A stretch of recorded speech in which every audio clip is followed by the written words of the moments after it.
Halo Sobat Super. Nah, sudah beberapa video saya buat reaksi. Sekarang saya mau bahas hal yang beda. Jadi, saya kan ini sudah tinggal di Jepang selama hampir 2 tahun ya. Nah, di Jepang ini banyak sekali hal yang menarik. Jadi dari segi budaya, dari segi arsitektur, dari segi budaya disiplin. Wah, banyak lah. Nah, di luar itu semua ada satu hal yang sangat menarik, yaitu apa? Bunuh diri. Baru-baru ini kan kita heboh dengan ada si Suli yang bunuh diri, kemana ada Guhara. Nah, tapi itu Korea. Ini kita bicara soal Jepang ya. Jadi Jepang memang dari dulu sudah terkenal memiliki angka bunuh diri yang tinggi. Memang bukan yang tertinggi di dunia, karena seingat saya itu yang tertinggi itu ada Guyana. Tapi Jepang itu masih masuk kategori tinggi banget. Bahkan di tahun 2014 itu secara statistik rata-rata satu hari itu ada 70 orang bunuh diri. Gila nggak itu guys? Satu hari 70 orang bunuh diri. Wah, kalau kita lihat dari sisi lain, Jepang ini kan dia memang punya sejarah yang unik tentang bunuh diri. Jadi dia punya pandangan yang unik kalau dibilang, karena di hampir semua budaya lain atau di agama atau sistem kepercayaan pasti bunuh diri itu dianggap sesuatu yang jelek kan. Berdosa lah, kalau nanti bisa arwahnya gentayangan, arwah penasaran, nanti masuk neraka dan segala macam. Intinya bunuh diri itu jelek. Tapi kalau di Jepang itu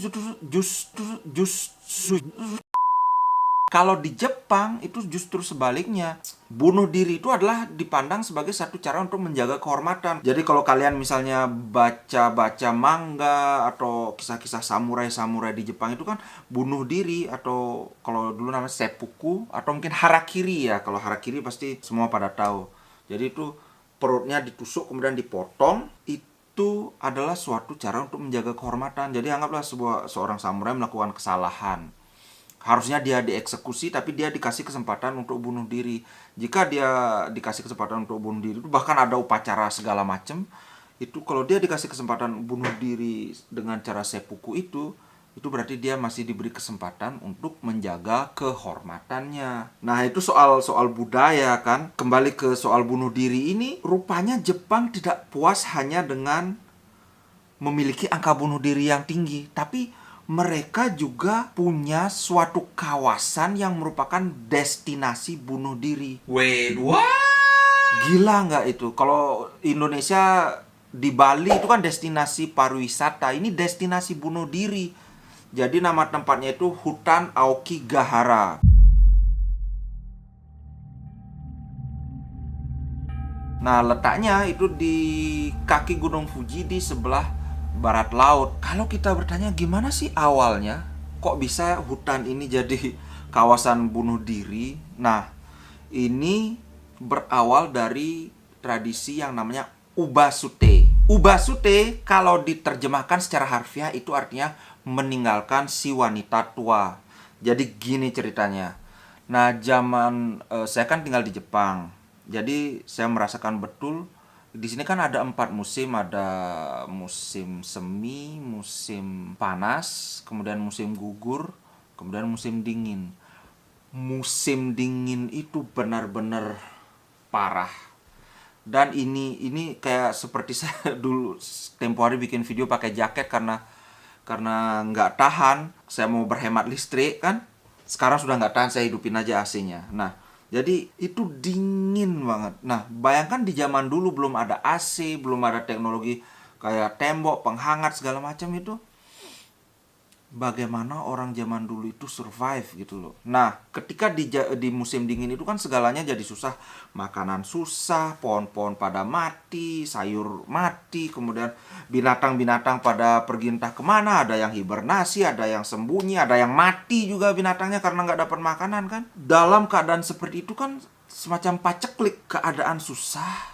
Nah, ketika dalam satu keluarga ada anggota keluarga yang tidak bisa berkontribusi, dalam hal ini kan orang tua, terutama wanita tua, nenek tua. Nah, nenek-nenek ini diajak ke hutan Aokigahara ini, kemudian ditinggal di sana. Ditinggal untuk biar mati sendiri karena mereka membunuh ibunya sendiri, mereka tidak tega.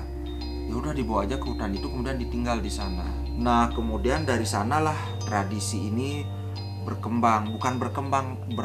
berlanjut. Lalu gimana ceritanya dari tradisi ubah sute ini sampai berlanjut sampai sekarang? Dulu kan ada Perang Dunia Kedua kan, kemudian tahun 1945 atau 46 ya. 45 itu kan selesai, Jepang kalah.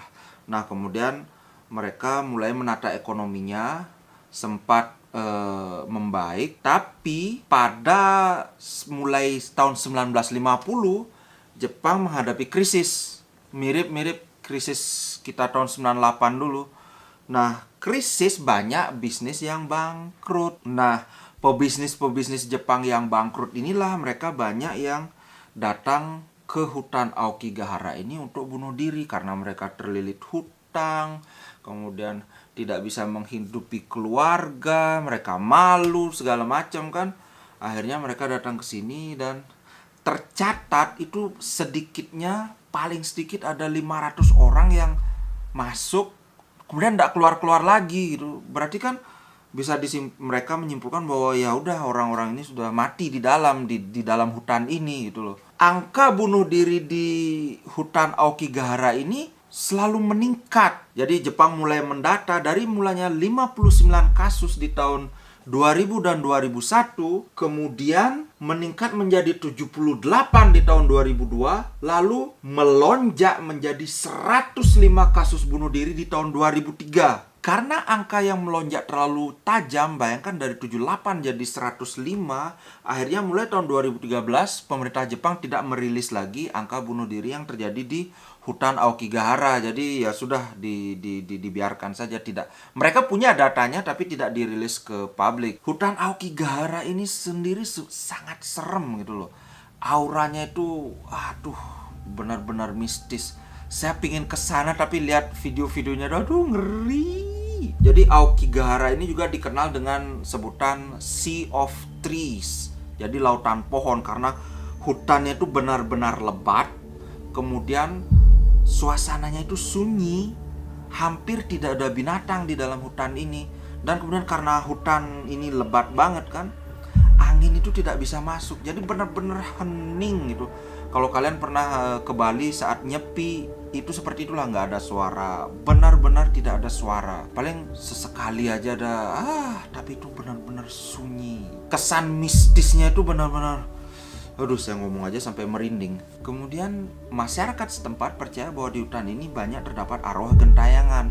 Jadi orang-orang yang bunuh diri itu banyak yang dari dulu tidak diupacarai dengan layak, mereka dipercaya bergentayangan di hutan ini. Banyak saksi yang mengatakan, jadi kadang-kadang banyak juga orang yang lancong ke hutan ini pengen lihat seperti apa sih hutan Aokigahara ini, tapi mereka tidak datang untuk keinginan bunuh diri. Jadi mereka melancong dan mereka banyak yang bersaksi bahwa mereka mendengar ada suara tangisan, ada suara kayak menjerit-jerit, pokoknya seperti di film-film horor itu. Aduh, serem. Kemudian pohon-pohon yang ada di hutan Aokigahara ini juga dipercaya itu pohon siluman, karena sering ada orang yang main-main ke dalam hutan ini, mereka tersesat. Jadi mereka tersesat karena, ini baru katanya ya, saya belum pernah kesana, saya takut. Katanya pohon-pohon ini mereka hidup dan bisa berpindah tempat. Jadi makanya banyak orang yang tersesat karena mereka mungkin pakai pohon ini sebagai patokan, nanti lewat di sini belok kiri, terus di sana belok kanan. Tahu-tahu pas mereka mau keluar sudah beda jalannya, pohonnya yang tadi dikasih penanda itu sudah pindah tempat. Jadi benar-benar ngeri. Dan itu pohon-pohonnya itu pun wujudnya itu serem, kayak ada tentakelnya, kayak gurita gitu loh. Jadi apalagi kalau malam, kalau siang saja itu ngeri karena kan lebat, jadi cahaya itu tidak terlalu banyak masuk. Kalau kalian pernah berada di hutan yang pohonnya tinggi sekali, itu kan terhalang ini ya, cahaya mataharinya itu. Nah, kemudian satu lagi yang bikin tambah parah, alat komunikasi di dalam hutan tidak berfungsi karena nggak ada sinyal. Dan katanya itu GPS juga tidak. Kalau GPS kan memang sering kan tidak semua tempat tercapai oleh sinyal GPS, tapi yang paling parah itu katanya kompas juga bisa kacau, muter-muter nggak jelas karena medan magnetik di ini Kalau secara ilmiah katanya karena medan magnetnya memang nggak bagus, tapi kalau menurut kepercayaan itu memang sengaja dirusak oleh arwah-arwah gentayangan itu, mungkin biar banyak yang nemanin mereka di sana, biar makin rame kan. Ternyata arwah gentayangan juga suka rame-rame guys. Mungkin mereka takut sepi ya. Makanya orang-orang yang datang ke hutan ini dengan tidak bermaksud bunuh diri pun bisa-bisa berakhir mati. Ya karena itu, karena alat mereka mau minta tolong nggak bisa karena nggak dapat sinyal, kemudian kompas sudah kacau, kemudian pohonnya pindah-pindah tempat melulu. Makanya saya, nggak berani dah, biar yang lain aja. Nah kemudian ada yang namanya pasukan pengumpul mayat. Mulai tahun 1970 pemerintah Jepang membentuk suatu tim untuk menangani kasus bunuh diri ini. Tapi tugas mereka itu bukan untuk melarang orang bunuh diri. Jadi mereka tugas utamanya itu adalah evakuasi mayat orang yang bunuh diri itu. Nah, memang kalau mereka kan diberi pelatihan kan secara psikologis melihat tanda-tanda orang yang kemungkinan akan melakukan bunuh diri. Nah, kalau mereka melihat orang yang masuk ke hutan menunjukkan tanda-tanda itu, mereka akan melakukan pendekatan. Jadi kayak diajak ngobrol, kenapa gini. Tapi secara tegas melarang itu mereka nggak bisa. Karena memang ya gimana ya, namanya budaya gitu loh, beda. Kalau kita tahu ada orang bunuh diri kan kita, wah lindungi, jangan, taruh di kamar, bila perlu diikat segala macam kan. Kalau di sini ya enggak, cuma bisa dikasih tahu aja, kalau enggak ya silakan, itu that's your life gitu loh. Nah kemudian ini lagi, ketika tim pengumpul mayat ini kan masuk hutan, kemudian mereka menemukan sebuah mayat, itu kan dibawa keluar kan, itu ternyata mereka mayat ini akan ditempatkan di sebuah ruangan, dan di ruangan ini harus ada satu penjaga yang tidur di sana. Jadi satu ruangan dengan mayat tadi. Itu mereka tentunya pakai undian, dan itu harus, karena kalau tidak nanti itu dipercaya. Sekali lagi kan namanya kepercayaan, believe it or not, mau percaya oke, nggak percaya silakan. Itu kalau tidak ditungguin mayatnya itu, nanti mayatnya itu bisa bangun terus keliling kompleks itu, bisa membahayakan orang lain gitu loh. Jadi ya home pimpa layo gambreng, saya tidur sama mayat. Ya untung-untungan kayak gitu. Nah itu tadi sedikit ulasan tentang hutan Aokigahara. Jadi mungkin menambah wawasan kita tentang Jepang. Jadi tidak melulu di Jepang ini yang keren-keren aja ada, yang serem-serem juga ada guys. Nah ya itu dulu hari ini. Terima kasih sudah menonton, terima kasih sudah meluangkan waktu. Subscribe kalau berkenan. Kalau kalian suka dengan isi channel ini, subscribe untuk menunjukkan dukungan. Oke, ciao.